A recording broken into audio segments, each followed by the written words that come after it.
ಇಲ್ಲೆಲ್ಲ ನಮ್ಮ ಮನೆ ಹತ್ರ ಕಾಲುವೆ ರೆಡಿ ಮಾಡ್ತಾ ಅವ್ರೆ. ರೈಟ್ ಸೈಡಲ್ಲಿರೋದು ಕಾಲುವೆ, ದೇಶಹಳ್ಳಿ ಕೆರೆಯಿಂದ ಬಂದಿರೋದು. ಸೊ ಎಲ್ಲ ರಿನೋವೇಟ್ ಮಾಡ್ತಾ ಅವ್ರೆ. ನಮಸ್ಕಾರ ಕರ್ನಾಟಕ, ನಾನು ನಿಮ್ಮ ಡಕೋಟಾ ಇಂಜಿನಿಯರ್. ಸೊ ಬನ್ನಿ ಇವತ್ತು ಟ್ರಾವೆಲ್ ಜರ್ನಿನ ಸ್ಟಾರ್ಟ್ ಮಾಡೋಣ. ಸೊ ಇವತ್ತಿನ ವಿಡಿಯೋಗೆ ಎಲ್ಲರಿಗೂ ಸ್ವಾಗತ ಅಂತ ಹೇಳ್ತಾ ಈ ಒಂದು ವಿಡಿಯೋನ ಸ್ಟಾರ್ಟ್ ಮಾಡ್ತೀನಿ. ಸೊ ಫಸ್ಟ್ ಆಫ್ ಆಲ್ ಇವತ್ತು ಹೋಗ್ತಾ ಇರೋದು ನಾನು ಎಲ್ಲಿಗೆ ಅಂದರೆ ಶಂಕರೇಶ್ವರ ಬೆಟ್ಟ ಅಂತ. ಎಲ್ಲಿರೋದು ಅಂತ ಕೇಳಿದ್ರೆ ಕುಣಿಗಲ್ ತಾಲೂಕಲ್ಲಿರೋದು ಆ್ಯಕ್ಚುಲಿ ಆ ಬೆಟ್ಟ. ಸೊ ಈಗ ನಾನು ನಮ್ಮೂರು ಅಂದರೆ ಮದ್ದೂರಿಂದ ಹೊರಟಿದ್ದೀನಿ. ಸುಮಾರು ಸಮಯ ಬಂದು 12:30 ಆಗಿದೆ, 12:36. ಅಪ್ರಾಕ್ಸಿಮೇಟ್ ಒಂದು 50 ಕಿಲೋಮೀಟರ್ಸ್ ಜರ್ನಿ ಆಗುತ್ತೆ. About 1.5 hour journey. ಬನ್ನಿ ಮಾತಾಡಿಕೊಂಡು ಡೆಸ್ಟಿನೇಷನ್ ರೀಚ್ ಆಗೋಣ. ಆ್ಯಕ್ಚುಲಿ ಇವತ್ತು ಯಾರೂ ಇಲ್ಲ ನನ್ನ ಜೊತೇಲಿ, ಒಬ್ಬನೇ ಹೋಗ್ತಾ ಇರೋದು. Solo ride 50 kilometres solo ride ಹೋಗ್ತಾ ಇದ್ದೀನಿ ಫಸ್ಟ್ ಟೈಮು. ಬನ್ನಿ ಹೇಗಿರುತ್ತೆ ಜರ್ನಿ ನೋಡ್ತಾ ಹೋಗೋಣ. ಈ ಪ್ಲೇಸ್ಗೂ ಕೂಡ ಅಷ್ಟೇ, ನಾವು ತುಮಕೂರು ರೋಡ್ಗೆ ಹೋಗಬೇಕು. ತುಮಕೂರು ರೋಡ್ಗೆ ಹೋಗಿ ಅಲ್ಲಿಂದ ಹುಲಿಯೂರು ದುರ್ಗ ಆದಮೇಲೆ ಈ ಊರು ಸಿಗೋದು ನಮಗೆ. ಬನ್ನಿ ಕರ್ಕೊಂಡು ಹೋಗ್ತೀನಿ. ಅದು ಒಂಥರ less explored place, unexplored place ಅಂತಲೇ ಹೇಳ್ಬೋದು. ಒಂದ್ಸಲಿ ಹೋಗಿದ್ವಿ ಆ್ಯಕ್ಚುಲಿ, ಆವಾಗಲೂ ಯಾರೂ ಜನ ಇರಲಿಲ್ಲ.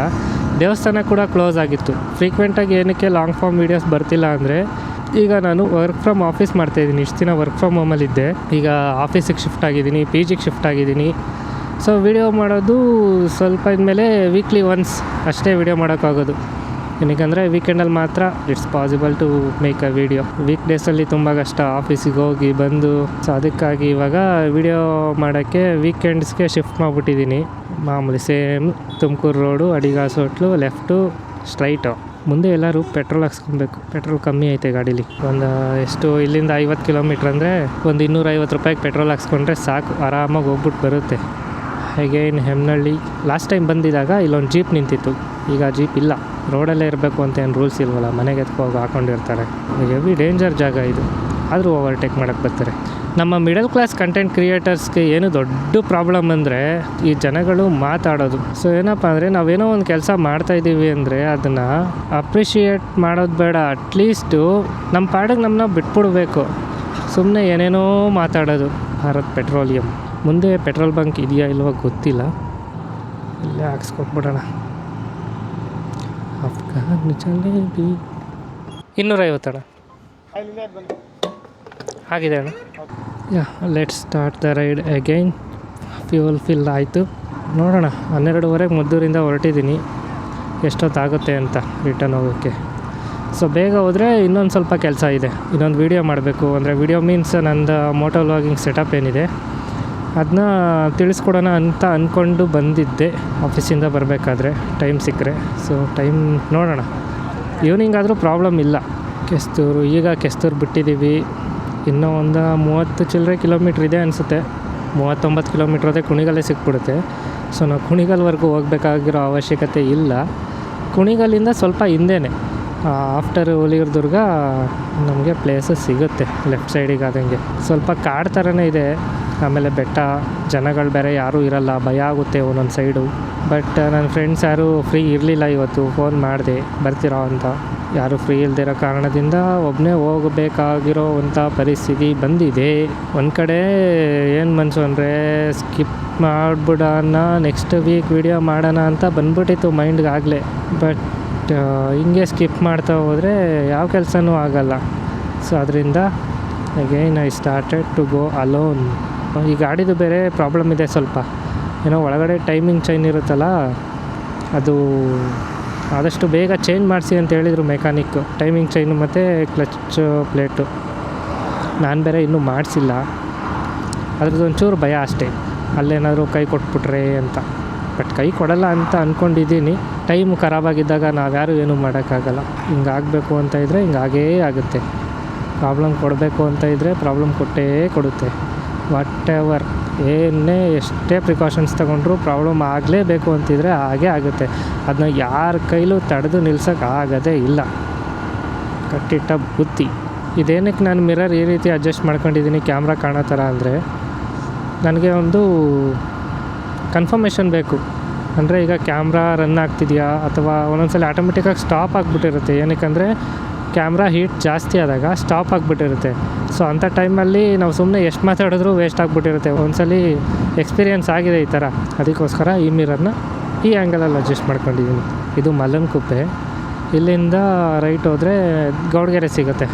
Gowdagere Chamundeshwari the world famous temple. ಇವಾಗ ಸ್ಟಾರ್ಟಿಂಗು ದೇವಸ್ಥಾನ ಓಪನ್ ಆದಾಗ ಕಿಚ್ಚ ಸುದೀಪ್ ಅವರೆಲ್ಲ ಬಂದಿದ್ದರು. ಆವಾಗ ಇದಿನ್ನೂ ಇಷ್ಟೊಂದು ಡೆವಲಪ್ ಆಗಿರಲಿಲ್ಲ ಕಿಚ್ಚ ಸುದೀಪ್ ಅವರೆಲ್ಲ ಬಂದಾಗ. ಇವಾಗ ತುಂಬ ಫೇಮಸ್ ಆಗಿಬಿಟ್ಟಿದೆ. ತುಂಬ ಅಂದರೆ ತುಂಬ ಹೆವಿ ಫೇಮಸ್ ಅಂದ್ಕೊಳ್ಳಿ. ತುಮಕೂರಿಂದ ಡೈರೆಕ್ಟ್ ಬಸ್ ಇದೆ, ಮೈಸೂರಿಂದ ಡೈರೆಕ್ಟ್ ಬಸ್ ಇದೆ, ನಮ್ಮ ಮದ್ದೂರಿಂದ ಅಂತೂ ಕೇಳೋಂಗೇ ಇಲ್ಲ, ಎಷ್ಟೊಂದು ಬಸ್ಗಳೈತೆ. ಸೊ ಹೊಸದಾಗಿ ಬರುವಂಥ ಕಂಟೆಂಟ್ ಕ್ರಿಯೇಟರ್ಸ್ ಏನಪ್ಪ ಅಂದರೆ ಈಗ ಜೋಶಲ್ಲಿ ಬಂದ್ಬಿಡ್ತಾರೆ ಎಲ್ಲರನ್ನೂ ನೋಡಿಕೊಂಡು ನಾನು ಕಂಟೆಂಟ್ ಕ್ರಿಯೇಟರ್ ಆಗ್ತೀನಿ ಅಂತ ಯೂಟ್ಯೂಬ್ ಚಾನಲ್ ಓಪನ್ ಮಾಡಿಬಿಡ್ತಾರೆ, ಇನ್ಸ್ಟಾಗ್ರಾಮ್ ಪೇಜ್ ಓಪನ್ ಮಾಡಿಬಿಡ್ತಾರೆ. ಹೆಂಗೋ ಹಿಂಗೋ ಕಷ್ಟಪಟ್ಟು ಒಂದು ವೀಡಿಯೋನ ಶೂಟ್ ಮಾಡಿ ಎಡಿಟ್ ಮಾಡಿ ಅಪ್ಲೋಡ್ ಕೂಡ ಮಾಡಿಬಿಡ್ತಾರೆ. ಅಪ್ಲೋಡ್ ಮಾಡ್ತಾರೆ, ಹಿಂಗೆ ಒಂದು ವಾರ ತಳ್ತಾರೆ, 2 ವಾರ ಮಾಡ್ತಾರೆ, 3 ವಾರ ಮಾಡ್ತಾರೆ. ಆಮೇಲೆ ಬರ್ತಾ ಕಾಣೆ ಆಗಿಬಿಡ್ತಾರೆ. ಸೊ ಏನಕ್ಕಪ್ಪ ಈ ಕಂಟೆಂಟ್ ಕ್ರಿಯೇಟರ್ಸ್ದು ಈ ಪ್ರಾಬ್ಲಮ್ ಅಂದರೆ ಹೊಸ್ದಾಗಿ ಬರೋರ್ದು ಮಾತ್ರ. ಸೊ ರಿಸಲ್ಟ್ನ ತುಂಬ ಬೇಗ ಎಕ್ಸ್ಪೆಕ್ಟ್ ಮಾಡಿಬಿಡ್ತಾರೆ. ಅಂಡರ್ 3 months ಎಲ್ಲ ರಿಸಲ್ಟ್ ಎಕ್ಸ್ಪೆಕ್ಟ್ ಮಾಡೋಕ್ಕೆ ಟ್ರೈ ಮಾಡಿಬಿಡ್ತಾರೆ. ಸೊ ರೀಚ್ ಸಿಗಬೇಕು, ಬೇಗ ವ್ಯೂಸ್ ಆಗಬೇಕು, ಸಬ್ಸ್ಕ್ರೈಬರ್ಸ್ ಆಗಬೇಕು, ಫಾಲೋವರ್ಸ್ ಆಗಬೇಕು ಅಂತ ಮೈಂಡ್ಸೆಟ್ ಇಟ್ಕೊಂಡು ಬಂದ್ಬಿಟ್ಟು ಸೊ ಯಾವಾಗ ಈ ಎಕ್ಸ್ಪೆಕ್ಟೇಷನ್ ವರ್ಸಸ್ ರಿಸಲ್ಟ್ಸ್ ಏನಿರುತ್ತೆ ಅವ್ರು ಅಂದ್ಕೊಂಡಿದ್ದಷ್ಟು ಸಿಗಲಿಲ್ಲ ಅಂದಾಗ ಡಿಮೋಟಿವೇಟ್ ಆಗಿಬಿಡ್ತಾರೆ. ಸೊ ಡಿಮೋಟಿವೇಟ್ ಆಗಿ ತಮ್ಮ ವಿಡಿಯೋ ಕ್ರಿಯೇಷನ್ ಅಥವಾ ಕಂಟೆಂಟ್ ಕ್ರಿಯೇಷನ್ ಜರ್ನಿನ ಅಲ್ಲಿಗೆ ನಿಲ್ಲಿಸ್ಬಿಡ್ತಾರೆ. ಸೊ ನೀವೇನಾದರೂ ಕಂಟೆಂಟ್ ಕ್ರಿಯೇಷನ್ ಜರ್ನಿಲಿ ತುಂಬ ದಿನ ಉಳ್ಕೊಬೇಕು ಅಂತ ಇದ್ದರೆ ಸಡನ್ನಾಗಿ ರಿಸಲ್ಟ್ ಎಕ್ಸ್ಪೆಕ್ಟ್ ಮಾಡೋದನ್ನ ನಿಲ್ಲಿಸ್ಬಿಡಿ. ಅಂದರೆ you can try up to 1 year and 1.5 year. So 1-1.5 ವರ್ಷವರೆಗೂ ಟ್ರೈ ಮಾಡಿ ಆಮೇಲೆ ನಿಮಗೆ ಸಕ್ಸಸ್ ಸಿಗಲಿಲ್ವಾ ಆವಾಗ ಕ್ವಿಟ್ ಮಾಡೋದ್ರಲ್ಲಿ ಒಂದು ಅರ್ಥ ಇದೆ. ಸೊ ಏನು ವರ್ಕೌಟ್ ಆಗಲಿಲ್ಲ ಗುರು, ನಾನು ಕ್ವಿಟ್ ಮಾಡ್ತಿದ್ದೀನಿ, ಈ ಕಂಟೆಂಟ್ ಕ್ರಿಯೇಷನ್ ಜರ್ನಿ ನನಗಲ್ಲ ಅಂತ ಕ್ವಿಟ್ ಮಾಡೋದ್ರಲ್ಲಿ ಒಂದು ಅರ್ಥ ಇದೆ. ಸೊ ಬಿಫೋರ್ 3 months ನೀವು ಈಗ ತಾನೇ ಸ್ಟಾರ್ಟ್ ಮಾಡಿರ್ತೀರ, ಈಗ ತಾನೇ ಹೆಜ್ಜೆ ಇಟ್ಟಿರ್ತೀರ, ಈಗಲೇ ರಿಸಲ್ಟ್ ಎಕ್ಸ್ಪೆಕ್ಟ್ ಮಾಡಿ ರೀಚ್ ಆಗಲಿಲ್ಲ ಅಂತ ನೀವು ಕಂಟೆಂಟ್ ಕ್ರಿಯೇಷನ್ ಜರ್ನಿನ ಸ್ಟಾಪ್ ಮಾಡೋದ್ರಲ್ಲಿ ಯಾವುದೇ ರೀತಿ ಒಂದು ಅರ್ಥ ಇರೋದಿಲ್ಲ. ಸೊ ಇದನ್ನ ಐ ಥಿಂಕ್ ಸಜೆಷನ್ ಅಂತಲೇ ಹೇಳ್ಬೋದು. ಯಾಕಂದರೆ ನಾನು ಎಕ್ಸ್ಪೀರಿಯೆನ್ಸ್ ಮಾಡಿರೋದ್ರಲ್ಲಿ ನನಗೂ ಕೂಡ ಇದು ಸೇಮ್ ಎಕ್ಸ್ಪೀರಿಯೆನ್ಸ್ ಆಗಿದೆ. ನಾನು ಕೂಡ ಎಲ್ಲರ ಥರ ಬೇಗ ರಿಸಲ್ಟ್ ಎಕ್ಸ್ಪೆಕ್ಟ್ ಮಾಡಿ ವಿಡಿಯೋ ಮಾಡೋದನ್ನ ನಿಲ್ಲಿಸ್ಬಿಟ್ಟಿದೆ. ಆ್ಯಕ್ಚುಲಿ ನಮ್ಮದು ಇನ್ನೊಂದು ಚಾನಲ್ ಇದೆ, ನಾನು ಮೊದಲೇ ಹೇಳಿದ್ದೀನಿ ನನ್ನ ವೀಡಿಯೋದಲ್ಲಿ ತಂತ್ರಜ್ಞಾನಿ ಅಂತ ಚಾನಲ್ ಇತ್ತು ಅಂತ. ಸೊ ಆ ಚಾನಲಲ್ಲಿ ನಾನು ವೀಡಿಯೋಸ್ ಅಪ್ಲೋಡ್ ಮಾಡ್ತಿದ್ದೆ ರೆಗ್ಯುಲರಾಗಿ. ನನಗೂ ಯಾವಾಗ ಈ ಒಂದು ಕಂಟೆಂಟ್ ಕ್ರಿಯೇಷನ್ ಜರ್ನಿಯಲ್ಲಿ ರೀಚ್ ಸಿಗಲಿಲ್ಲ, ನಾನು ಕೂಡ ಎಲ್ಲರ ಥರ ಡಿಮೋಟಿವೇಟ್ ಆಗಿ ನಿಲ್ಲಿಸ್ಬಿಟ್ಟೆ ವಿಡಿಯೋ ಮಾಡೋದನ್ನ. ಸೊ ಅದು ಮೇಜರ್ ಡ್ರಾಬ್ಯಾಕ್ ಅಂತಲೇ ಹೇಳ್ಬೋದು ನಂದು. ಸೊ ಅದು ಕೂಡ ನಂದು ದೊಡ್ಡ ತಪ್ಪು. ಸೊ ಅದಕ್ಕೆ ನಾನು ಈ ಚಾನಲ್ ಸ್ಟಾರ್ಟ್ ಮಾಡಿ ನಾನು ಇದನ್ನ ಆ ರೀತಿ ಮಾಡ್ಕೊಳ್ಬಾರ್ದು, ಅಂದರೆ ಬೇಗ ರಿಸಲ್ಟೇ ಎಕ್ಸ್ಪೆಕ್ಟ್ ಮಾಡಬಾರ್ದು ಅಂದ್ಕೊಂಡಿದ್ದೀನಿ. ಸೊ ಎಷ್ಟಾರು ವ್ಯೂಸ್ ಬರಲಿ, ಎಷ್ಟಾರು ಸಬ್ಸ್ಕ್ರೈಬರ್ಸ್ ಆಗಲಿ, ಎಷ್ಟಾರು ಫಾಲೋವರ್ಸ್ ಆಗಲಿ, ನನ್ನ ಪಾಡಿಗೆ ನಂದು ಏನು ಪ್ಯಾಷನ್ ಇದೆ ವಿಡಿಯೋ ಕ್ರಿಯೇಟ್ ಮಾಡೋದು, ನಾನು ಕ್ರಿಯೇಟ್ ಮಾಡ್ತಾ ಹೋಗ್ತೀನಿ. 1.5 ವರ್ಷದವರೆಗೂ ಐ ಕ್ಯಾನ್, ಎಷ್ಟೇ ಕಷ್ಟ ಆದರೂ ಆರಾಮಾಗಿ ಮಾಡ್ತಾ ಹೋಗ್ತೀನಿ. ಸೊ 1.5 ವರ್ಷ ಆದರೂ ಏನೂ ವರ್ಕೌಟ್ ಆಗಲಿಲ್ವಾ, ಆವಾಗ ಐ ನೀಡ್ ಟು ಥಿಂಕ್, ನಾನು ಕಂಟೆಂಟ್ ಕ್ರಿಯೇಷನ್ ಮಾಡ್ತಿದ್ದೀನಲ್ಲ ಅದು ವರ್ತ್ ಇದೆಯಾ? ಇಷ್ಟೆಲ್ಲ ಇನ್ವೆಸ್ಟ್ಮೆಂಟ್ ಮಾಡಿ ನಾನು ಇಷ್ಟೆಲ್ಲ ವೀಡಿಯೋಸ್ ಮಾಡಿ ರೀಚ್ ಸಿಗದೇ ಇರೋದಕ್ಕೆ ಕಾರಣ ಏನು? ಏನಾದರೂ ಚೇಂಜಸ್ ಮಾಡ್ಕೊಬೇಕಾ? ಸೊ ನಾನು ಮಾತಾಡೋದ್ರಲ್ಲಿ ಏನಾದರೂ ಇಂಪ್ರೂವ್ಮೆಂಟ್ಸ್ ಆಗಬೇಕಾ? ಈ ರೀತಿ ನಾನು ಥಿಂಕ್ ಮಾಡಿ, ಇಲ್ಲ ನಾನು ಕಂಟೆಂಟ್ ಕ್ರಿಯೇಷನ್ನ ಸ್ಟಾಪ್ ಮಾಡಬೇಕಾಗುತ್ತೆ ಅಥವಾ ರೀಅರೇಂಜ್ ಮಾಡ್ಕೊಬೇಕಾಗುತ್ತೆ ಕಾನ್ಸೆಪ್ಟ್ಸ್ನ. ಸೊ ಇಷ್ಟೆಲ್ಲ ಪ್ರೊಸೆಸ್ ಇರುತ್ತೆ ಕಂಟೆಂಟ್ ಕ್ರಿಯೇಷನ್ ಜರ್ನಿಲಿ. ಸಡನ್ನಾಗಿ ಬಂದ್ಬಿಟ್ಟು 2-3 ತಿಂಗಳಿಗೆ ರಿಸಲ್ಟ್ ಎಕ್ಸ್ಪೆಕ್ಟ್ ಮಾಡಿದ್ರೆ ತುಂಬ ಕಷ್ಟ. ಅದು ಯಾರೋ ಕೆಲವೊಬ್ರಿಗೆ ಮಾತ್ರ, 100ರಲ್ಲಿ ಒಬ್ರಿಗೆ ಮಾತ್ರ ಆ ರೀತಿ ಸಕ್ಸಸ್ ಸಿಗೋದು. ಬಟ್ ಕಮ್ಯುನಿಕೇಷನ್ ಅನ್ನೋದು ನನ್ನಂಥವ್ರಿಗೆ ತುಂಬ ಪ್ರಾಬ್ಲಮ್ ಬಂದ್ಬಿಡುತ್ತೆ. ಸೊ ನಾನು ಮೊದಲೇ ಇಂಟ್ರೋವರ್ಟು.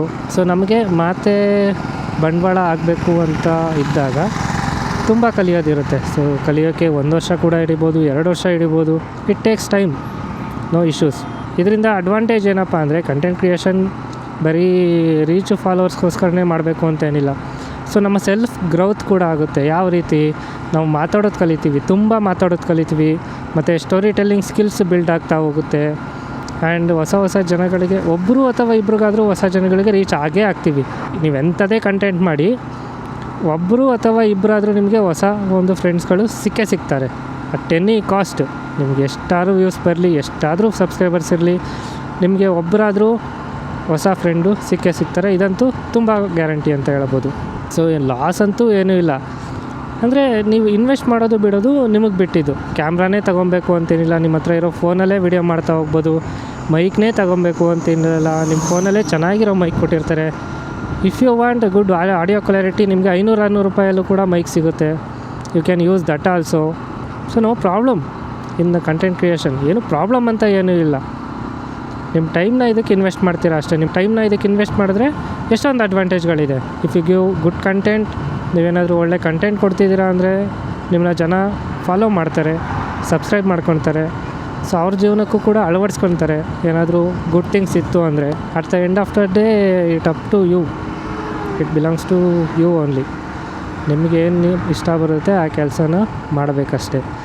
ಯಾರೋ ಒಬ್ಬರು ಮೋಟಿವೇಶನ್ ಕೊಟ್ಟರು ಅಂತ ನೀವು ಸ್ಟಾರ್ಟ್ ಮಾಡಿದ್ರೆ ಅರ್ಥ ಇರಲ್ಲ. ಅದರಲ್ಲಿ ನಿಮ್ಮ ಮನಸ್ಸಿಗೆ ಬರಬೇಕು ಏನೋ ಒಂದು ಕೆಲಸ ಮಾಡಬೇಕು ಅಂದರೆ, ಆವಾಗ ಮಾತ್ರ ಅದರಲ್ಲಿ ನೀವು ಖುಷಿ ಪಡೋಕ್ಕೆ ಸಾಧ್ಯ. ಈಗ ನನಗೆ ರೀಚ್ ಸಿಗಲಿ ಬಿಡಲಿ, ನನಗೆ ವೀಡಿಯೋ ಮಾಡೋದ್ರಲ್ಲಿ ಖುಷಿ ಇದೆ. ವೀಕೆಂಡಲ್ಲಿ ನನಗೊಂಥರ ಮೈಂಡ್ ರಿಫ್ರೆಶ್ ಆಗುತ್ತೆ. So I can do. This is ಅರಮನೆ ಹೊನ್ಮಾಚನಹಳ್ಳಿ. ಇನ್ನೇನು ಬಂದುಬಿಟ್ವಿ, ಇನ್ನೊಂದು 18-20 ಕಿಲೋಮೀಟ್ರ್ ಅಷ್ಟೇ ಡೆಸ್ಟಿನೇಷನ್. ಪ್ಲೇಸ್ ಮಾತ್ರ ತುಂಬ ಸಖತ್ತಾಗಿದೆ ಅಂದ್ಕೊಳ್ಳಿ. ಒಂದೊಳ್ಳೆ ಆಫ್ ರೋಡ್ ಇದೆ. ಒಳ್ಳೆ ಆಫ್ ರೋಡ್ ಏನು, ಸೈಕಾಗಿರೋ ಆಫ್ ರೋಡ್ ಇದೆ ಆ್ಯಕ್ಚುಲಿ. ಅಲ್ಲಿ ಬನ್ನಿ ನೋಡಿರುವಂತೆ ಒಳ್ಳೊಳ್ಳೆ ಗಾಡಿ ಇಟ್ಕೊಂಡಿರೋರು ಅಲ್ಲಿ ಬಂದು ಆಫ್ ರೋಡ್ ಟ್ರಯಲ್ಸ್ ಮಾಡ್ಬೋದು. ಆ್ಯಂಡ್ ಅದನ್ನ ಎಕ್ಸ್ಪ್ಲೋರ್ ಮಾಡಿರೋದು ಕೂಡ ತುಂಬ ಕಡಿಮೆ ಜನ. ಒಳ್ಳೆ ದೇವಸ್ಥಾನ ಇದೆ. ಆ ದೇವಸ್ಥಾನಕ್ಕೆ ಹೋಗಬೇಕು ಅಂದರೆ ನೀವು ಫಸ್ಟು ಅರ್ಚಕರನ್ನ ನಂಬರ್ನ ಕಾಂಟ್ಯಾಕ್ಟ್ ಮಾಡ್ಕೊಂಡು ಹೋದರೆ ತುಂಬ ಬೆಟರ್. ಏನಕ್ಕೆ ಆ ದೇವಸ್ಥಾನ ಯಾವಾಗಲೂ ಓಪನ್ ಇರೋಲ್ಲ. ನಿಮಗೆ ದೇವಸ್ಥಾನಕ್ಕೆ ಹೋಗಬೇಕು ಅಂದರೆ ಅರ್ಚಕರು ನಂಬರ್ ಇದೆ, ಅದನ್ನು ತಗೊಂಡು ಹೋಗಿ ಸಿಗ್ತಾರೆ. ದೇವಸ್ಥಾನ ಓಪನ್ ಮಾಡ್ತಾರೆ. ನನಗೆ ಬೇರೆ ಥರ ಪ್ಲೇಸ್ಗಳೇ ಇಷ್ಟ ಆಯ್ತಿಲ್ಲ ಅಂದ್ಕೊಳ್ಳಿ. ಯಾವಾಗಲೂ ಬೆಟ್ಟದ ಸೈಡೇ ಹೋಗಬೇಕು ಅನಿಸುತ್ತೆ. ಅದು ಏನಿದೆಯೋ ಗೊತ್ತಿಲ್ಲ ನನಗೂ ಜಾಸ್ತಿ. ಆ್ಯಕ್ಚುಲಿ ನಾನು ಹೋಗ್ತಿರೋ ಊರ ಹೆಸ್ರು ಹೇಳೋದು ಮರ್ತಿದ್ದೆ ಆಗಲೇ. ಸೊ ಮೋದೂರು ಅಂತ ಊರ ಹೆಸ್ರದು. ಸೊ ಆ ಊರಿಂದ ಒಳಗಡೆ ಹೋದರೆ ಟೆಂಪಲ್ ಸಿಗುತ್ತೆ ನಮಗೆ. ಈಗ ಜಸ್ಟು ನಾವು ಹುಲಿಯೂರ್ದುರ್ಗ ಬಿಟ್ಟು ಮುಂದೆ ಇದ್ದೀವಿ. ಇನ್ನೇನೋ ಇಲ್ಲೇ ಲೆಫ್ಟ್ ಸೈಡಿಗೆ ಹೋಗ್ಬೇಕು, ಇನ್ನೊಂದು ಸ್ವಲ್ಪ ಕಿಲೋಮೀಟ್ರ್ ಆದಮೇಲೆ. ಸೊ ನೀವು ಕೇಳ್ಬೋದು, ನನಗೆ ಈ ರೀತಿ ವಿಡಿಯೋ ಮಾಡೋದ್ರಿಂದ ನಿನಗೇನು ಸಿಗುತ್ತೆ? ಸೊ ಜಾಸ್ತಿ ಫಾಲೋವರ್ಸ್ ಇಲ್ಲ, ಸಬ್ಸ್ಕ್ರೈಬರ್ಸ್ ಇಲ್ಲ, ವ್ಯೂಸ್ ಇಲ್ಲ, ಏನು ಸಿಗುತ್ತೆ ಅಂತ ಪ್ರಶ್ನೆ ಮಾಡ್ಬೋದು ನೀವು. ಮೈಂಡ್ ಒಂಥರ ಫ್ರೆಶ್ ಆಗುತ್ತೆ ಈ ರೀತಿ ಟ್ರಾವೆಲ್ ಮಾಡಿದಾಗ. ಸೊ ಇದೊಂದು ಹೇಳೋಕ್ಕೆ ಇಷ್ಟಪಡ್ತೀನಿ. ಸೊ ನನಗೆ ಯಾರು ದುಡ್ಡು ಕೊಟ್ಟಿಲ್ಲ ಅಂದರೂ ಪರವಾಗಿಲ್ಲ, ನಾನು ವಿಡಿಯೋ ಮಾಡ್ತೀನಿ. ವ್ಯೂಸ್ ಬಂದಿಲ್ಲ ಅಂದರೂ ಕೂಡ ಪರವಾಗಿಲ್ಲ, ನಾನು ವಿಡಿಯೋ ಮಾಡ್ತೀನಿ. ಸಬ್ಸ್ಕ್ರೈಬರ್ಸ್ ಆಗಿಲ್ಲ ಕೂಡ ನಾನು ವಿಡಿಯೋ ಮಾಡ್ತೀನಿ. So it's never ending process ಅಂತಲೇ ಹೇಳ್ಬೋದು. ಟೋಲ್ ಟೋಲ್ ಟೋಲ್ ಟೋಲ್ ಬೈಕ್ಗಳಿಗೆ ಟೋಲ್ ಇಲ್ಲ. We can go freely. Afghan jalebi. ಇವಾಗ ಅದು ಯಾವುದೋ ಹಳೆಯ ಕಾಲದ್ದು ಅಫ್ಘಾನ್ ಜಲೇಬಿ ಸಾಂಗು ತುಂಬ ಮೈಂಡಲ್ಲಿ ಕೂತ್ಕೊಂಡ್ಬಿಟ್ಟೈತೆ. ಅಫ್ಘಾನ್ ಜಲೇಬಿ, ನನಗಂತೂ ಆ ಸಾಂಗು ತುಂಬ ಇಷ್ಟ ಆಗ್ಬಿಟ್ಟೈತೆ ಅಂತ ಹೇಳ್ಬೋದು. ಅಫ್ಘಾನ್ ಜಲೇಬಿ ಅದೊಂಥರ ಚೆನ್ನಾಗೈತೆ, ಮೈಂಡಿಗೆ ಕೂತ್ಕೊಂಡ್ಬಿಟ್ಟೈತೆ ಸಾಂಗ್. ಅದು ಯಾವಾಗಲೂ ಆ ಸಾಂಗ್ ಬಾಯಿಗೆ ಬರ್ತಾ ಇರ್ತದೆ. ಅಫ್ಘಾನ್ ಜಲೇಬಿ ಅಫ್ಘಾನ್ ಜಲೇಬಿ ಅಂತ ಸಾಂಗ್ ಕೂಡ ಅಷ್ಟೇ ಚೆನ್ನಾಗೈತೆ, ಅದಕ್ಕೆ ಬಾಯಿಗೆ ಬರೋದು. ಮಧ್ಯಾಹ್ನ ಟೈಮು 1:28, ಆಲ್ಮೋಸ್ಟ್ 1 ಅವರ್ ಆಗ್ತಾ ಬರ್ತೈತೆ. ನಾನು ಮನೆ ಬಿಟ್ಟು ಇನ್ನೊಂದು 20-30 ಮಿನಿಟ್ಸ್ ಆಗುತ್ತೆ ಪ್ಲೇಸ್ಗೆ ಹೋಗೋಷ್ಟರಲ್ಲಿ. ಬಿಕಾಸ್ ಈ ಥರ ರೋಡಿಲ್ಲ ಅಲ್ಲಿ. ಮಣ್ಣು ರೋಡು, ಕಲ್ಲು ರೋಡು, ಆಫ್ ರೋಡು ಎಲ್ಲ ಥರ ರೋಡು ಐತೆ ಅಲ್ಲಿ. ಸೊ ಅದಕ್ಕೆ ಇನ್ನೊಂದು 20-30 ಮಿನಿಟ್ಸ್ ಆಗುತ್ತೆ. ನಾವು ಕುರಿಗಳು ರೋಡ್ ತುಂಬ ಬರ್ತಾಯಿದ್ದಾವೆ.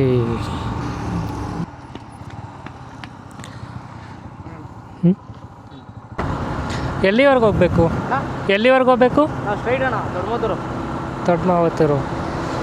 ಮೋದೂರು ಸಿಗುತ್ತಲ್ಲ ಅಲ್ಲೇನಾ? ಮೋದೂರು ಅಂತ ಸಿಗ್ತದಲ್ಲ? ಇನ್ನೂ ಹಿಂದೆನಾ? ಹಾಂ ಸರಿ ಸರಿ. ಯಾಕಂದರೆ ನಾನು ಅಲ್ಲಿ ದೇವಸ್ಥಾನಕ್ಕೆ ಹೋಗ್ತಿದ್ದೆ ಅದಕ್ಕೆ. ವಯಸ್ಸಾಗೋಯ್ತಾ ಅಂತ ಯಾಕೋ ತುಂಬ ಒಂದು 30-40 ಕಿಲೋಮೀಟ್ರ್ ಗಾಡಿ ಓಡಿಸಿದ್ರೆ ಬೆನ್ನೋವು ಬಂದ್ಬಿಡೋಕ್ಕೆ ಸ್ಟಾರ್ಟ್ ಮಾಡ್ತೈತೆ ಈಗ. ನನಗೂ ವಯಸ್ಸಾಗೋಯ್ತಾ ಅಂತ. ಇಲ್ಲ ಗಾಡಿದು ಸೀಟಿಂಗ್ ಪೊಸಿಷನ್ ಪ್ರಾಬ್ಲಮ್ ಅನಿಸುತ್ತೆ. ನಾನಿರೋ ಹೈಟ್ಗೆ ಇದು ಸ್ವಲ್ಪ ಸೀಟಿಂಗ್ ಪೊಸಿಷನ್ನು ಬೇರೆ ಥರ ಇರಬೇಕಿತ್ತು. ನಮಗೆಲ್ಲ ಹೈಟಾಗಿದ್ದು ಹ್ಯಾಂಡ್ಲ್ ಬಾರ್ಸು ಇಷ್ಟು ಹೈಟ್ ಇದ್ದರೆ ಸರಿ, ಇಟ್ ವಿಲ್ ಬಿ ಕಂಫರ್ಟಬಲ್ ಗಾಡಿ ಓಡಿಸೋಕ್ಕೆ. ಸೊ ಇದು ನಾರ್ಮಲ್ ಕಮ್ಯೂಟ್ರು ಬೈಕ್ ಅಲ್ವಾ, ಚಾರ್ಜ್ ಇನ್ನೂ ಇದೆ ಪರವಾಗಿಲ್ಲ. ಸೊ ಗೋಪ್ರೋದಲ್ಲಿ ಆಗಿದ್ದರೆ ಇಷ್ಟೊತ್ತಿಗೆ ನಾನು 2 ಬ್ಯಾಟ್ರಿ ಚೇಂಜ್ ಮಾಡಬೇಕಿತ್ತು.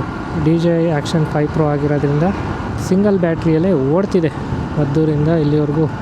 ಅಪ್ರಾಕ್ಸಿಮೇಟ್ 1.25 ಅವರ್ ಆದರೂ ಸೊ ಇನ್ನೂ ರನ್ನಿಂಗಲ್ಲೇ ಇದೆ, ನೋ ಪ್ರಾಬ್ಲಮ್. ನಂದೇನಾದರೂ ಇರೋ ಬರೋ ಕಮಿಟ್ಮೆಂಟ್ಸ್ ಎಲ್ಲ ತೀರೋಗ್ಬಿಟ್ಟು ಕೈಗೊಂದಷ್ಟು ದುಡ್ಡು ಕೊಟ್ಬಿಟ್ರು ಓಡಾಡ್ಕೊಂಡಿರಪ್ಪ ಅಂತ ಬಿಟ್ಬಿಟ್ರೆ ತಿಂಗಳು 2 ತಿಂಗಳಾದರೂ ಯಾರ ಕೈಗೂ ಸಿಗೋಲ್ಲ ಅನ್ಕೊಬಿಡಿ. ಸುಮ್ಮನೆ ಓಡಾಡ್ತಾ ಇರ್ತೀನಿ ಇತ್ತಿಂದ ಗಾಡಿನೂ ಬೇಕಾಗಿಲ್ಲ, ಏನೂ ಬೇಕಾಗಿಲ್ಲ, ಬಸ್ಸು ಟ್ರೈನು ಹತ್ಕೊಂಡೆ ಓಡಾಡ್ಬಿಡ್ತೀನಿ ಅಂದ್ಕೊಳ್ಳಿ. Sante Mavathur this one is Modur gate. ಇಲ್ಲೆಲ್ಲೂ ಮುಂದೆ ಲೆಫ್ಟ್ ಹೋಗಬೇಕು. ಇಲ್ಲೇ ಲೆಫ್ಟು ನೆನಪಿದೆ, ಲಾಸ್ಟ್ ಟೈಮ್ ಬಂದಿದ್ದು. ಪರವಾಗಿಲ್ಲ, ಇಲ್ಲಿಂದ ಸ್ವಲ್ಪನೇ ದೂರ ಅಷ್ಟೇ. ಲಾಸ್ಟ್ ಟೈಮ್ ಹೋದಾಗ ಗೂಗಲ್ ಮ್ಯಾಪ್ ಹಾಕೋ ಹೋಗಿದ್ವಿ. ಈ ಸಲ ವಿತೌಟ್ ಗೂಗಲ್ ಮ್ಯಾಪ್ಸ್ ಹೋಗ್ತಾ ಇದ್ದೀನಿ. ಪರವಾಗಿಲ್ಲ, ನನಗೂ ಮೆಮೊರಿ ಪವರ್ ಇದೆ. ಬಟ್ ಆ್ಯಕ್ಚುಲಿ ನನಗೆ ಮೆಮೊರಿ ಪವರ್ ತುಂಬ ಕಮ್ಮಿ. ನಾನು ಜಾಸ್ತಿ ಬೇಗ ವಿಷಯಗಳನ್ನ ಮರ್ತ್ಕೊಂಡ್ಬಿಡ್ತೀನಿ. ನೆನಪೇ ಇರೋಲ್ಲ ನನಗೆ. ಅದೇನಕ್ಕೆ ಹಂಗೆ ಅಂತ ಗೊತ್ತಿಲ್ಲ. ತುಂಬ ವಿಷಯಗಳು ನೆನಪಲ್ಲಿರುತ್ತೆ, ಬಟ್ ಕೆಲವೊಂದು ವಿಷಯಗಳು ಬೇಗ ಮೈಂಡಿಂದ ಎರೇಸ್ ಆಗಿಬಿಟ್ಟಿರ್ತವೆ. ಅದೇನಕ್ಕೆ ಹಂಗೆ ಅಂತ ಗೊತ್ತಿಲ್ಲ. But it's good actually. ನನಗೇನದ್ರಿಂದ ಈಗ ಸದ್ಯಕ್ಕೆ ಏನೂ ಪ್ರಾಬ್ಲಮ್ ಆಗಿಲ್ಲ. ಪ್ರಾಬ್ಲಮ್ ಆಗೋದು ಬೇಡ. ನನ್ನ ಪ್ಲ್ಯಾನ್ ಇರೋದು ಗಾಡಿನ ಫುಲ್ ದೇವಸ್ಥಾನದವರೆಗೂ ತೊಗೊಂಡೋಗ್ಬೇಕು ಅಂತ. ಬಟ್ ಈ ಗಾಡಿ ಪ್ರಾಪರಾಗಿ ಸಪೋರ್ಟ್ ಮಾಡಿಲ್ಲ ಅಂದರೆ ನಡ್ಕೊಂಡು ಹೋಗ್ಬೇಕಾಗುತ್ತೆ ಸ್ವಲ್ಪ ದೂರ. But it's good. ಏನಾದರೂ ಗಾಡಿ ಸಪೋರ್ಟ್ ಮಾಡ್ತು ಅಂದರೆ ಬೆಟ್ಟದ ಮೇಲೆ ಹೋಗೋವರೆಗೂ ನೋಡೋಣ ಬನ್ನಿ ಏನಾಗುತ್ತೆ ಅಂತ. So I need to improve my communication skill actually. So English ಅಂತ ಅಲ್ಲ, ಕನ್ನಡ ಮಾತಾಡೋದು ಕೂಡ ನಾನು ಇಂಪ್ರೂವ್ ಮಾಡ್ಕೊಬೇಕು, ಜಾಸ್ತಿನೇ ಇಂಪ್ರೂವ್ ಮಾಡ್ಕೊಬೇಕು. ಸಡನ್ನಾಗಿ ನನಗೆ ಏನೋ ಒಂದು ಟಾಪಿಕ್ ಕೊಟ್ಬಿಟ್ಟು ಮಾತಾಡು ಅಂದರೆ ಸ್ವಲ್ಪ ತಡಬಡಾಯಿಸ್ಬಿಡ್ತೀನಿ. ಅದನ್ನ ಹೆಂಗಾದರೂ ಮಾಡಿ ಏನಾದರೂ ಮಾಡಿ ಇಂಪ್ರೂವ್ ಮಾಡ್ಕಲೇಬೇಕು. ಡಿಸೈಡ್ ಆಗ್ಬಿಟ್ಟಿದ್ದೀನಿ. ಈ ಗಾಡಿದು ರಿವ್ಯೂ ಏನಾರ ಬೇಕು ಅಂದರೆ ಕಮೆಂಟ್ ಬಾಕ್ಸಲ್ಲಿ ಕಮೆಂಟ್ ಹಾಕಿ. ಈ ಗಾಡಿನ ರಿವ್ಯೂ ಮಾಡೋಣ. ತುಂಬ ಕಮ್ಮಿ ಜನ ಈ ಗಾಡಿನ ರಿವ್ಯೂ ಮಾಡಿರೋದು. Discover M125. ಸೊ ನಾವು ಹೋಯ್ತಾ ಇರೋದು ಆ ಬೆಟ್ಟಕ್ಕೆ. ಅಲ್ಲಿ ಕಾಣಿಸ್ತೈತಲ್ಲ, ಕಾಣಿಸ್ತೈತಾ? ರೈಟ್ ಸೈಡ್ಗಿದೆ ಬೆಟ್ಟ. ಆ ಬೆಟ್ಟದ ಮೇಲೆ ಹೋಗ್ತಾ ಇರೋದು ನಾವು. ಇಲ್ಲೇನಾ?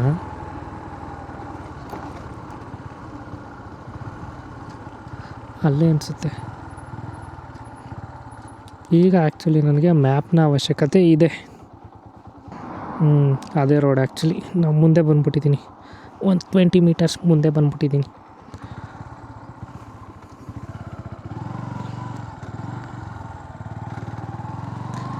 ಇಲ್ಲಿ ಲೆಫ್ಟು. ಸೊ ಇಲ್ಲಿಂದ ಕಿತ್ತೋಗಿರೋ ರೋಡಲ್ಲಿ ಹೋಗಬೇಕು. ರೋಡೇ ಅಲ್ಲ, ಇದು ಆಫ್ ರೋಡ್ ಪೂರ್ತಿ. ಇಲ್ಲಿ ಕುರಿ ಎಲ್ಲ ಮೇಯ್ತಾವೆ. ಕುರಿ ಮೇಯ್ಸೋಕ್ಕೆಲ್ಲ ಒಳ್ಳೆ ಜಾಗ ಇದು ಅಂದ್ಕೊಳ್ಳಿ. ಸುಮ್ಮನೆ ನಾವು ಕೆಲ್ಸಕ್ಕೆ ಹೋಗೋ ಬದಲು ಈ ಥರ ಒಂದು 10-12 ಕುರಿಗಳು ಹಾಕೊಂಬಿಟ್ರೆ ಚೆನ್ನಾಗಿರುತ್ತೆ ಜೀವನ. ಬಟ್ ಹೇಳ್ತೀವಷ್ಟೇ, ನಮ್ಮ ಕೈಲಿ ಅದೆಲ್ಲ ಕಷ್ಟ. ಬಾಯಿ ಮಾತಲ್ಲಿ ಹೇಳ್ಬೋದು ಅಷ್ಟೇ, ಈ ಥರ ಮಾಡ್ಬೋದು, ಆ ಥರ ಮಾಡಿಬಿಡ್ಬೋದು ಅಂತ. ಅವರಿಗೆ ಗೊತ್ತು ಅದ್ರ ಕಷ್ಟ. ಸ್ವಲ್ಪ ದೂರ ಅಷ್ಟೇ ಈ ರೋಡು, ಮತ್ತು ಆಫ್ ರೋಡ್ ಸಿಗುತ್ತೆ ನಮಗೆ. Full of road trials. ಒಳ್ಳೆ ಜಾಗ ಹಾಕೊಂಡ್ರಿ. ಇದು ಒಂಥರ ಚೆನ್ನಾಗೈತೆ ಅಂದ್ಕೊಳ್ಳಿ. ಇನ್ನು 3ನೇ ಗೇರಲ್ಲಿ ಹತ್ತೈತೆ. ಹತ್ತಲಿ ಅಲ್ಲಿ 1ನೇ ಗೇರು ಕೇಳುತ್ತೆ, 2ನೇ ಗೇರು ಕೇಳುತ್ತೆ. ಇನ್ನೊಂಚೂರು ಮುಂದೆ ಹೋದರೆ ಇಟ್ ವಾಸ್ ಗುಡ್ ಆ್ಯಕ್ಚುಲಿ. ಗಾಡಿ ಓಡ್ಸೋಕ್ಕೂ ಒಳ್ಳೆ. ಇಲ್ಲಿ ಹಂಸ ಹಾಕೋನಲ್ಲಪ್ಪ, ಯಾರಪ್ಪ ಪುಣ್ಯಾತ್ಮ. ನೋಡಿ, ಇಲ್ಲಿಂದ ಕಲ್ಬಂಡೆ ರೋಡು.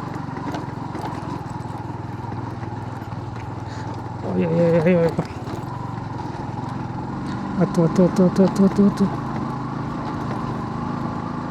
ಓಹ್, ಪರವಾಗಿಲ್ಲ ಕಣ್ರಿ, ಹತ್ಬಿಡ್ತು ಗಾಡಿ, ಏನು ವಿಷಯ ಇಲ್ಲದೇನೆ. ಹತ್ತು.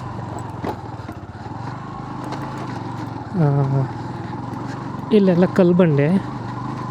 ಇಲ್ಲಿ ಸ್ವಲ್ಪ ದೂರ ಮಣ್ಣು ರೋಡು. ಒಳ್ಳೆ ಎಕ್ಸ್ಪಲ್ಸು ಗಾಡಿ ತಂದರೆ, ಎಕ್ಸ್ಪಲ್ಸು ಹಿಮಾಲಯನು ಆಫ್ ರೋಡ್ ಗಾಡಿಗಳು ತಂದರೆ ಚೆನ್ನಾಗಿರುತ್ತೆ. ಅಲ್ಲಿ ನಮ್ಮ ಗಾಡಿಗಳು ಸಪೋರ್ಟ್ ಮಾಡಲ್ಲ. ಅಯ್ಯಪ್ಪ, ಬಟ್ ಸಪೋರ್ಟ್ ಮಾಡ್ತಿದೆ, ಪರವಾಗಿಲ್ಲ. ಇಷ್ಟು ಮಾಡಿದ್ರೂ ಸಾಕು. ಅಂದ್ಕೊಂಡಂಗೆ ಹಿಮಾಲಯನಲ್ಲಿ ಬಂದ್ಬಿಟ್ಟವ್ರು ಯಾರೋ ಒಬ್ಬರು.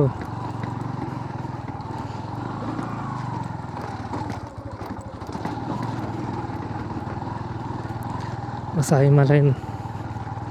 ಯಾರಿದು? ಎಲ್ಲಿದ್ದಾರೆ? ಕಣ್ಣಿಗೆ ಕಾಣಿಸ್ತಾ ಇಲ್ಲ. ಸೊ ಆ ಥರ ಹಿಮಾಲಯನು ಎಕ್ಸ್ಪಲ್ಸಲ್ಲಿ ಬಂದರೆ ಒಳ್ಳೆ ಎಕ್ಸ್ಪೀರಿಯನ್ಸ್ ಇರುತ್ತೆ.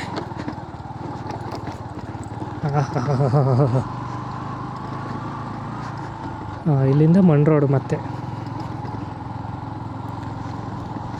ಇಟ್ ವಾಸ್ ಈಸಿ, ಅಷ್ಟೊಂದೇನು ಕಷ್ಟ ಅನಿಸ್ಲಿಲ್ಲ. ಬಟ್ ಹುಷಾರಾಗಿ ಬರಬೇಕಷ್ಟೇ. ಎಷ್ಟೊಂದು ಗಾಡಿಗಳು ಓಡಾಡಿದ್ದಾವೆ, ಪರವಾಗಿಲ್ಲ, ಜಾಗ ಎಕ್ಸ್ಪ್ಲೋರ್ಡ್ ಆಗಿದೆ ಈಗ. ಹತ್ತು ಹತ್ತು ಹತ್ತು ಹತ್ತು ಹತ್ತು ಹತ್ತು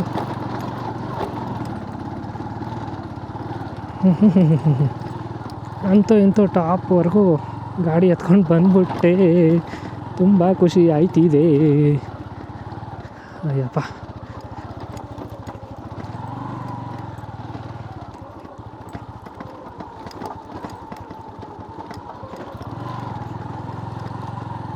ಹಬ್ಬ, ಅಂತೂ ಇಂತೂ ಬೆಟ್ಟದ ಮೇಲೆ ಗಾಡಿ ಎತ್ಕೊಂಡು ಬಂದ್ಬಿಟ್ಟೆ. ಸಾಧಿಸ್ಬಿಟ್ವಿ. ಓ, ಅದೆಷ್ಟು ಬೈಕೊಂಡೋಯ್ತು ಈ ಗಾಡಿ ನನ್ನ. ಸೊ ನೋಡಿ ಗಾಯ್ಸ್, ಇದೆ ಬೆಟ್ಟದ ಶಂಕರೇಶ್ವರ ಸ್ವಾಮಿ ಟೆಂಪಲ್. ನೋಡಿ, ಬೆಟ್ಟದ ಮೇಲಿಂದ ಈ ರೀತಿ ವ್ಯೂಸ್ ಕಾಣಿಸುತ್ತೆ ನಮಗೆ. ಸೊ ನೋಡ್ಬೋದು ನೀವು ಇಲ್ಲಿ ಬೆಟ್ಟದ ಮೇಲ್ಗಡೆ ಗಾಡಿ ತಂದು ಪಾರ್ಕ್ ಮಾಡೇ ಬಿಟ್ಟೆ. ಕೊನೆಗೂ ತುಂಬ ಖುಷಿ ಆಯ್ತಿದೆ ಅಂದ್ಕೊಳ್ಳಿ. ನಾನು ಎಲ್ಲಿ ಗಾಡಿ ಬ್ರೇಕ್ ಡೌನ್ ಆಗುತ್ತೋ, ಮೀನ್ಸ್ ಏನಾದರೂ ಪ್ರಾಬ್ಲಮ್ ಕೊಡುತ್ತೋ ಅಂದ್ಕೊಂಡಿದ್ದೆ. But it was good actually. ತುಂಬ ಸಖತ್ತಾಗಿತ್ತು ಗಾಡಿ ಓಡಿಸ್ಕೊಂಡು ಬರೋಕ್ಕೆ ಬೆಟ್ಟದ ಮೇಲ್ಗಡೆ. ಸೊ ಟೆಂಪಲ್ ಕೂಡ ನೋಡ್ಬೋದು. ಟೆಂಪಲಲ್ಲಿದ್ದರೆ ಗಾಡಿನ ಇಲ್ಲೇ ಪಾರ್ಕ್ ಮಾಡ್ಬೋದು. ಇಲ್ಲಿವರೆಗೂ ಗಾಡಿ ತೊಗೊಂಡು ಬರ್ಬೋದು ನೀವು ಆರಾಮ್ಸೆ. ಪಕ್ಕದಲ್ಲಿ ಕೊಳ ಇದೆ, ನೀರಿದೆ. ಆ್ಯಕ್ಚುಲಿ ನೀರು ಚೆನ್ನಾಗೇ ಇದೆ, ಏನೂ ಹಾಳಾಗಿಲ್ಲ. ಯಾಕಂದರೆ ಇಲ್ಲಿ ತುಂಬ ಕಮ್ಮಿ ಜನ ಅಲ್ಲ ಬರೋದು. ಸೊ ಅದಕ್ಕೋಸ್ಕರ ಕೊಳ ಕೂಡ ತುಂಬ ಚೆನ್ನಾಗಿ ಮೇಂಟೈನ್ ಆಗಿದೆ. ಸೊ ಇದೆ ನೋಡಿ ಸೈಡ್ ಬ್ಯಾಗ್ ನಾನು ಹಾಕ್ಕೊಂಡಿರೋದು. ನಾರ್ಮಲ್ ಬ್ಯಾಗ್ ಆ್ಯಕ್ಚುಲಿ ಪಿ ಜಿಲಿ ಬಿಟ್ಟಿದೆ, ಅದಕ್ಕೆ ಈ ಬ್ಯಾಗ್ನ ತಗೊಂಡು ಬಂದಿರೋದು. ಸೊ ಈಗ ನಾನು ಆ್ಯಕ್ಚುಲಿ ಗಾಡಿ ಅಲ್ಲಿ ಪಾರ್ಕ್ ಮಾಡಿ ಟೆಂಪಲ್ ಬಂದಿದ್ದೀನಿ. ಟೆಂಪಲ್ ಆ್ಯಕ್ಚುಲಿ ಕ್ಲೋಸ್ ಇದೆ ಇವಾಗ. ಏನಕ್ಕಂದರೆ ಜಾಸ್ತಿ ಇಲ್ಲಿ ವಿಸಿಟ್ ಮಾಡದೇ ಇರೋ ಕಾರಣದಿಂದ, ಜನಗಳು ಜಾಸ್ತಿ ವಿಸಿಟ್ ಮಾಡದೇ ಇರೋ ಕಾರಣದಿಂದ ಆಲ್ಮೋಸ್ಟ್ ಯಾವಾಗಲೂ ಟೆಂಪಲ್ ಕ್ಲೋಸ್ ಇರುತ್ತೆ. ಸೊ ನೀವೇನಾದರೂ ಇಲ್ಲಿ ಬರಬೇಕು ಅಂದರೆ ಇಲ್ಲಿ ಅರ್ಚಕರದ್ದು ನಂಬರ್ ಹಾಕಿದ್ದಾರೆ. ಆ ನಂಬರ್ನ ನಿಮಗೆ ಫೋಟೋ ತೋರಿಸ್ತೀನಿ. ಸೊ ಅಲ್ಲಿ ಕಾಂಟ್ಯಾಕ್ಟ್ ಮಾಡಿಕೊಂಡು ಬರ್ಬೋದು ಟೆಂಪಲ್ಗೆ. ವಿಸಿಟ್ ಮಾಡ್ತೀರಾ ಫ್ಯಾಮಿಲಿ ಯಾರಾದರೂ ಅಂದರೆ. ಸೊ ಇಲ್ಲಿದೆ ನೋಡಿ, ಕಾಂಟ್ಯಾಕ್ಟ್ ನಂಬರ್ಸ್ ಇಲ್ಲಿದ್ದಾವೆ. You can visit after the contact of ಅರ್ಚಕರು. ಅವ್ರಿಗೆ ಫೋನ್ ಮಾಡಿ ಕೇಳ್ಕೊಂಡ್ರೆ ನಿಮಗೆ ವಿಷಯ ಗೊತ್ತಾಗುತ್ತೆ, ಯಾವಾಗ ಓಪನ್ ಇರುತ್ತೆ, ಏನು ಕತೆ ಅಂತೆಲ್ಲ. ಸೊ ದೇವಸ್ಥಾನ ಎಲ್ಲ ನೋಡ್ಬೋದು, ನೀಟಾಗಿ ರಿನೋವೇಟ್ ಮಾಡಿದ್ದಾರೆ, ಚೆನ್ನಾಗಿ ಕಟ್ಟವ್ರೆ ದೇವಸ್ಥಾನನ. ಸೊ ಇಲ್ಲಿಂದ ನೀವು ಪೂರ್ತಿ ನೋಡಿದ್ರೆ ಅಲ್ಲಿ ಬಂಡೆ, ಅದು ಪೂರ್ತಿ ಕಲ್ಲು ಬಂಡೆ, ಅದು ಈ ಥರ ಸ್ಲೈಡ್ ಆಗಿರೋದು. ತುಂಬ ಸಖತ್ತಾಗಿದೆ ಅಂದ್ಕೊಳ್ಳಿ ವ್ಯೂ ನೋಡೋಕ್ಕೆ. ತುಂಬಾ ಚೆನ್ನಾಗಿದೆ ವ್ಯೂ ಮಾತ್ರ ಈ ಬೆಟ್ಟದ ಮೇಲಿಂದ. ಅಲ್ಲೊಂದು ಯಾವುದೋ ಬೆಟ್ಟ ಇದೆ, ಅಲ್ಲಿ ಯಾವುದೋ ದೇವಸ್ಥಾನ ಇಲ್ಲ ಆ್ಯಕ್ಚುಲಿ. ಅದು ಊರು ಅದೆಲ್ಲ. ಅಲ್ಲಿ ನಾವು ನೋಡಿದ್ವಲ್ಲ ಕುರಿಗಳು, ಅಲ್ಲಿ ಕಾಣಿಸ್ತೈತೆ, ಅದು ಊರದಲ್ಲಿ. ದೇವಸ್ಥಾನದ ಮುಂದೆಯಿಂದ ನಮಗೆ ಈ ರೀತಿ ಒಂದು ವ್ಯೂ ಕಾಣಿಸುತ್ತೆ. ಒನ್ ಡೇ ಪಿಕ್ನಿಕ್ ಆರಾಮಾಗಿ ನಿಮ್ಮ ಫ್ರೆಂಡ್ಸು ಫ್ಯಾಮಿಲಿ ಜೊತೆಲಿ ಬಂದರೆ ಆರಾಮಾಗಿ ಟೈಮ್ ಸ್ಪೆಂಡ್ ಮಾಡ್ಕೊಂಡು ಹೋಗ್ಬೋದು. ಯಾಕಂದರೆ ಈ ಜಾಗ ಅಷ್ಟೊಂದು ಪೀಸಾಗಿದೆ, ಯಾರು ಜಾಸ್ತಿ ಜನ ಇರಲ್ಲ, ಏನಿಲ್ಲ, ತುಂಬ ಆರಾಮಾಗಿರುತ್ತೆ ಒನ್ ಡೇ ಸ್ಪೆಂಡ್ ಮಾಡೋಕ್ಕೆ. ಇಲ್ಲಿ ಅಡುಗೆ ಕೂಡ ಮಾಡಿಕೊಂಡು ನೀವು ಊಟ ಮಾಡ್ಕೊಂಡು ಹೋಗ್ಬೋದು ಸಣ್ಣದಾಗಿ. ಬಟ್ ಏನಂದರೆ ಬರಬೇಕಾದ್ರೆ ಬೈಕ್ಸ್ ಆರ್ ಪ್ರಿಫರಬಲ್. ಕಾರಲ್ಲಿ ಏನಾದರೂ ಬಂತು ಅಂದರೆ ನೀವು ಅಲ್ಲಿ ಕೆಳಗಡೆ ಪಾರ್ಕ್ ಮಾಡಿ ಸ್ವಲ್ಪ ದೂರ ನಡ್ಕೊಂಡು ಬರಬೇಕಾಗುತ್ತೆ. ಇದೆಲ್ಲ ನೋಡ್ಬೋದು, ಇದೆಲ್ಲ ದೇವಸ್ಥಾನದ ಒಂದು ಸರೌಂಡಿಂಗ್. ಒಳ್ಳೆ ಪೀಸ್ ಆಗಿರೋ ಜಾಗ ಅಂದ್ಕೊಳ್ಳಿ. ಅಲ್ಲಿ ಯಾವುದೋ ಹಿಂದೆಗಡೆ ಬೆಟ್ಟ ಇದೆ ನೋಡಿ, ಲ್ಯಾಂಡ್ಸ್ಕೇಪ್. ಈಗ ಮತ್ತೆ ಆಫ್ರಲ್ಲಿ ಹೋಗ್ಬೇಕಾದ್ರೆ, ಈಗ ಇಳಿಸೋದು ಆ್ಯಕ್ಚುಲಿ ಡೌನ್ ಹಿಲ್ಲಲ್ಲಿ ಹುಷಾರಾಗಿ ಹೋಗಬೇಕು. ಅಪ್ ಹಿಲ್ಲಲ್ಲಿ ಹೆಂಗೋ ಬಂದ್ವಿ, ಗ್ರಿಪ್ ಇರುತ್ತೆ. ಬಟ್ ಡೌನ್ ಹಿಲ್ಲಲ್ಲಿ ಸ್ವಲ್ಪ ಗ್ರಿಪ್ ಕಡಿಮೆ ಇರೋ ಕಾರಣದಿಂದ ಹುಷಾರಾಗಿ ಓಡಿಸ್ಕೊಂಡು ಹೋಗಬೇಕು. ಒಳ್ಳೆ ಎಕ್ಸ್ಪೀರಿಯೆನ್ಸ್ ಇತ್ತು ಗಾಡಿ ಓಡಿಸೋದ್ರಲ್ಲಿ, ಅಲ್ಲಿಂದ ಬಂದಿದ್ದು. ಇದೆಲ್ಲ ಒಂಥರ ಚೆನ್ನಾಗಿರುತ್ತೆ. ಇನ್ನೊಂದು 2 ಮಂತ್ಸ್ ಬಿಟ್ಕೊಂಡು ಬಂದರೆ ಇನ್ನೂ ಸಖತ್ತಾಗಿರುತ್ತೆ ಈ ಜಾಗ. ಏನಕ್ಕಂದರೆ ಎಲ್ಲ ಗ್ರೀನರಿ ಆಗಿರುತ್ತೆ. ಇವಾಗೆಲ್ಲ ಒಣಗೋಗಿದ್ದಾವೆ. ಸೊ ಇನ್ಮೇಲೆ ಚಿಗುರೋಕ್ಕೆ ಸ್ಟಾರ್ಟ್ ಮಾಡುತ್ತಲ್ವ, ತುಂಬ ಸಖತ್ತಾಗಿರುತ್ತೆ ನೆಕ್ಸ್ಟ್ ನೀವು ಬಂದಾಗ. ಇನ್ನೊಂದು 2 ಮಂತ್ಸ್ 3 ಮಂತ್ಸ್ ಬಿಟ್ಕೊಂಡು ಬಂದರೆ.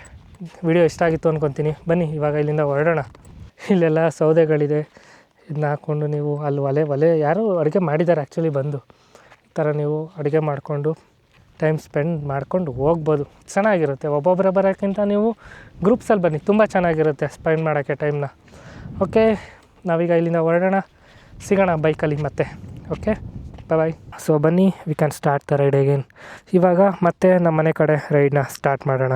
ಸೊ ಆ್ಯಕ್ಚುಲಿ ದೇವಸ್ಥಾನ ಮಾತ್ರ ತುಂಬ ಚೆನ್ನಾಗಿದೆ ಅಂದ್ಕೊಳ್ಳಿ. Okay, we can start the ride. ನೀವೇನಾದರೂ ಬೈಕರ್ಸ್ ಆಗಿದ್ರಂತೂ ಒಳ್ಳೆ ಎಕ್ಸ್ಪೀರಿಯೆನ್ಸ್ ಮಾಡ್ತೀರಾ ಅಂದ್ಕೊಳ್ಳಿ ಇಲ್ಲಿ ಬೈಕಿಂಗ್ ಮಾಡಿದ್ರೆ.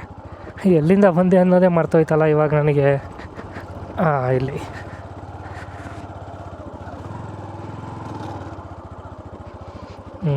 ಇಲ್ಲೇ ಬಂದಿದ್ದು ನಾನು.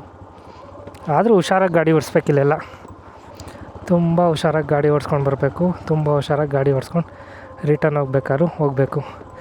ಜವಾಬ್ದಾರಿ ತುಂಬ ಇರುತ್ತೆ ಬೈಕಲ್ಲಿ ಬಂದಾಗ. ಕಾರು ತಾರ್ಗಿರ್ ಹತ್ಬೋದೇನೋಪ್ಪ ಇಲ್ಲಿ. ನಾರ್ಮಲ್ ಸೆಡಾನು ಹ್ಯಾಚ್ಬೇಕಾದ್ರೆ ತುಂಬ ಕಷ್ಟ. ಸೊ ಹೇಳಿಲ್ವಾ ಗಾಡಿ ಇಳಿಸೋದು ತುಂಬ ಕಷ್ಟ ಅಂತ. ಆ್ಯಕ್ಚುಲಿ ಏರ್ ಕಮ್ಮಿ ಇರೋದಕ್ಕೆ ಪರವಾಗಿಲ್ಲ, ಸ್ಕಿಡ್ಗಳೇನೂ ಆಗ್ತಿಲ್ಲ. ನಿಧಾನಕ್ಕೆ ಹೋಗೋಣ, ಏನೂ ಅರ್ಜೆಂಟ್ ಇಲ್ಲ. ಈ ಗಾಡೀಲೂ ಆಫ್ ರೋಡ್ ಮಾಡ್ಬೋದು ಅಂತ ತೋರಿಸ್ಕೊಟ್ಬಿಟ್ಟೆ. ನಮ್ಮ ಡಿಸ್ಕವರ್ M125 ಕೂಡ ಆಫ್ ರೋಡ್ ಮಾಡಿಬಿಟ್ಟೆ. ಯಾವುದೋ ಹಿಮಾಲಯನ್ ನಿಂತಿದೆ, ಎಲ್ಲಿದ್ದಾರೆ ಅಂತ ಗೊತ್ತಿಲ್ಲ ಅವರು.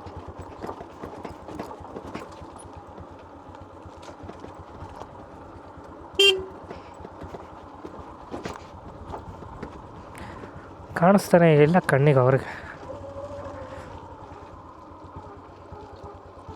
ಗಾಡಿ ಮಾತ್ರ ನಿಂತಿದೆ. ಗಾಡಿ ನಂಬರ್ KA02K5533. ತುಂಬ ಚೆನ್ನಾಗಿದೆ ನಂಬರ್. Hi bro. ಎಲ್ಲಿ ಈ ಗಾಡಿ ಓನರ್ ಯಾರು ಕಾಣಿಸ್ತಾನೆ ಇಲ್ವಲ್ಲ. ನಿಲ್ಲಿಸ್ಬಿಟ್ಟು ಬೆಟ್ಟ ಹೆಂಗಿದೆ ಅಂತ ನೋಡೋಕೆ ಹೋಗಿರ್ಬೋದು. ಅಯ್ಯಪ್ಪ ತುಂಬ ಕಷ್ಟ. ನಡ್ಕೊಂಡು ಬರೋರಿಗೆ ಈ ರೂಟ್ ಅಲ್ಲ ಅನಿಸುತ್ತೆ, ಬೇರೆ ರೂಟ್ ಇದೆ. ಅಲ್ಲೊಂದು ಮೆಟ್ಲು ಥರ ಎಲ್ಲ ಮಾಡೋರೆ, ಅಲ್ಲಿ ನಡ್ಕೊಂಡು ಬರ್ಬೋದು ಆ್ಯಕ್ಚುಲಾಗಿ. ಲೈಕ್ ಮಾಡಿ, ಸಬ್ಸ್ಕ್ರೈಬ್ ಮಾಡ್ಕೊಳ್ಳಿ ಈ ಡಕೋಟಾ ಇಂಜಿನಿಯರ್ ಚಾನಲ್ನ. ಇದೇ ರೀತಿ ಪ್ಲೇಸಸ್ಗಳಿಗೆ ಹೋಯ್ತಾ ಇರ್ತೀನಿ, ನಿಮ್ಮನ್ನು ಕರ್ಕೊಂಡು ಹೋಯ್ತಾ ಇರ್ತೀನಿ. ಎಕ್ಸ್ಲೇಟ್ರೇ ಕೊಡೋದು ಬೇಕಾಗಿಲ್ಲ, ಆರಾಮಾಗಿ ಹೋಯ್ತಾ ಅದೇ. ಸಸ್ಪೆನ್ಷನ್ಗೆ ಒಳ್ಳೆ ವರ್ಕೌಟ್ ಅಂದ್ಕೊಳ್ಳಿ. ಸೊ ನೀವು ನಡ್ಕೊಂಡು ಹೋಗ್ತೀರಾ ಅಂದರೆ ಆ್ಯಕ್ಚುಲಿ ಇಲ್ಲಿ ನೀವು ಕಾರ್ಗಿರಲ್ಲಿ ಬಂದರೆ ಇಲ್ಲೆಲ್ಲಾದರೂ ಕಾರ್ನ ಪಾರ್ಕ್ ಮಾಡಿ ಇಲ್ಲಿ ನಡ್ಕೊಂಡು ಮೆಟ್ಲು ಹತ್ಬೋದು. ಸೊ ಇದೊಂದು ಆಪ್ಷನ್ ಇದೆ ನೀವೇನಾದರೂ ಬೈಕಲ್ಲಿ ಬಂದಿಲ್ಲ ಅಂದರೆ. ಸೊ ಇವಾಗ ನಾವು ಮತ್ತೆ ರಿಟರ್ನ್ ಹೋಗ್ತಾ ಇದ್ದೀವಿ ದೇವಸ್ಥಾನದಿಂದ. ದೇವಸ್ಥಾನ ಹೆಂಗೆ ಅನಿಸ್ತು ಅಂತ ಕಮೆಂಟ್ ಮಾಡಿ. So it was a good experience for me also. ಒಬ್ಬನೇ ಬೇರೆ ಬಂದಿದ್ನಲ್ಲ, ಸೈಡಲ್ಲಿ ಒಂಚೂರು ಭಯ ಕೂಡ ಇತ್ತು ಆ್ಯಕ್ಚುಲಾಗಿ. ಯಾಕಂದರೆ ಫಾರೆಸ್ಟ್ ಏರಿಯಾ ಆದಮೇಲೆ ಈ ಚಿರತೆ ಕರಡಿ ಕಾಟಗಳಿರ್ತಾವಲ್ವ, ಅದಕ್ಕೆ ಒಂದು ಸೈಡಲ್ಲಿ ಒಂದು ಸ್ವಲ್ಪ ಭಯ ಇತ್ತು. ಅದಕ್ಕೆ ಜಾಸ್ತಿ ಹೊತ್ತು ಇರೋಕ್ಕೆ ಹೋಗಲಿಲ್ಲ ನನ್ನಲ್ಲಿ, ಬೇಗನೆ ಬಂದ್ಬಿಟ್ಟೆ. End of the day our life is also important, right? ನಮ್ಮ ಜೀವನ ಕೂಡ ಇಂಪಾರ್ಟೆಂಟ್ ಆಗಿರುತ್ತೆ. ಸೊ ನೆಕ್ಸ್ಟ್ ಯಾವುದಾದ್ರೂ ಪ್ಲೇಸ್ ಇದೆಯಾ ಕಮೆಂಟ್ ಮಾಡಿ ತಿಳಿಸಿ, ವಿಸಿಟ್ ಮಾಡ್ತೀನಿ. ಅಲ್ಲಿಗೂ ಚೆನ್ನಾಗಿರುತ್ತೆ. ಈ ಥರ ಅನ್ಎಕ್ಸ್ಪ್ಲೋರ್ಡ್ ಪ್ಲೇಸಸ್ಗಳು, ಬೆಟ್ಟ ಗುಡ್ಡಗಳು ತುಂಬ ಇಷ್ಟ ನನಗೆ ಓಡಾಡೋಕ್ಕೆ. ಚಿಕ್ಕ ಪುಟ್ಟ ಪ್ಲೇಸಸ್ ಆದರೂ ಪರವಾಗಿಲ್ಲ, ಏನಕ್ಕಂದರೆ ಪರಿಚಯ ಆಗುತ್ತೆ. ಅಟ್ಲೀಸ್ಟ್ ನಾನು ವೀಡಿಯೋ ನೋಡೋದ್ರಿಂದ ಒಂದು 10 ಜನಕ್ಕಾದರೂ ಆ ಒಂದು ಜಾಗದ ಬಗ್ಗೆ ಪರಿಚಯ ಆಗುತ್ತೆ.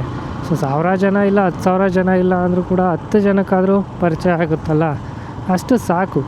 ಸೊ ಈ ರೀತಿ ನಮ್ಮೂರ ಕಡೆನೂ ಒಂದು ಪ್ಲೇಸಸ್ ಇದೆ ಅಂತ ಒಂದು ಐಡೆಂಟಿಟಿ ಸಿಗುತ್ತೆ ಅವರಿಗಾದರೂ, ಅಲ್ವಾ? ನಿಜ ತಾನೇ? ಎರಡೂ ಕಡೆ ನೋಡಿಕೊಂಡು ರೋಡ್ ದಾಟಬೇಕು, ತುಂಬ ಹುಷಾರಾಗಿ ರೋಡ್ ದಾಟಬೇಕು.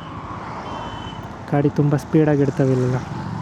ಬನ್ನಿ, ಯಾವುದು ಗಾಡಿ ಇಲ್ಲ, ಡಬಲ್ ಕನ್ಫರ್ಮೇಷನ್ ಮಾಡ್ಕೊಂಡು ರೋಡಿಗೆ ಬಂದ್ವಿ.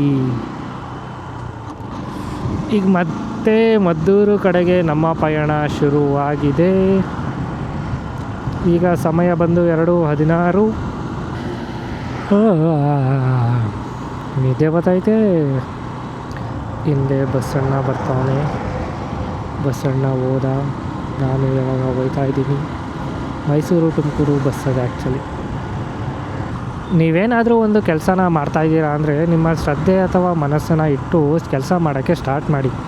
ರಿಸಲ್ಟ್ನ ತುಂಬ ಬೇಗ ಎಕ್ಸ್ಪೆಕ್ಟ್ ಮಾಡಬೇಡಿ. ಸೊ ರಿಸಲ್ಟ್ನ ತುಂಬ ಬೇಗ ಎಕ್ಸ್ಪೆಕ್ಟ್ ಮಾಡಿದಾಗ ಏನಾಗುತ್ತೆ ಅಂದರೆ ಡಿಮೋಟಿವೇಶನ್ ಆಗುತ್ತೆ. ಡಿಮೋಟಿವೇಶನ್ ಯಾಕಾಗುತ್ತೆ? ಸೊ ನಾನು ಇಷ್ಟೆಲ್ಲ ಕಷ್ಟಪಡ್ತಾಯಿದ್ದೀನಿ, ನನಗೆ ರೀಚು ರಿಸಲ್ಟ್ಸು ಸಿಗ್ತಾಯಿಲ್ಲ ಅಂತ ಮನಸ್ಸಿಗೆ ಬಂದು ಕೂತ್ಕೊಂಡು ಬಿಟ್ರೆ ಹೋಗತ್ತೆ, ಯಾರು ಈ ವಿಡಿಯೋ ಎಲ್ಲ ಮಾಡ್ತಾರೆ ಅಂತ ಅನಿಸ್ಬಿಡುತ್ತೆ. ಸೊ ಹಂಗೆ ಅನಿಸ್ಬಾರ್ದು ಅಂದರೆ ಏನು ಮಾಡಬೇಕು? ರಿಸಲ್ಟ್ನ ಎಕ್ಸ್ಪೆಕ್ಟ್ ಮಾಡಬಾರದು. ಈ ಒಂದು ಕಿವಿ ಮಾತನ್ನು ನೀವು ನೆನಪಿನಲ್ಲಿ ಇಟ್ಟುಕೊಳ್ಳಿ, ಸರಿಯಾ? ಆಮೇಲೆ ನೀವೇನಾದರೂ ಕಂಟೆಂಟ್ ಕ್ರಿಯೇಷನ್ ಜರ್ನಿನ ಸ್ಟಾರ್ಟ್ ಮಾಡಬೇಕು ಅಂತಿದ್ರೆ ಸ್ಟಾರ್ಟ್ ಮಾಡಿಬಿಡಿ. ಪರ್ಫೆಕ್ಟ್ ಟೈಮ್ಗೋಸ್ಕರ ವೆಯ್ಟ್ ಮಾಡ್ತಾ ಕೂರಬೇಡಿ.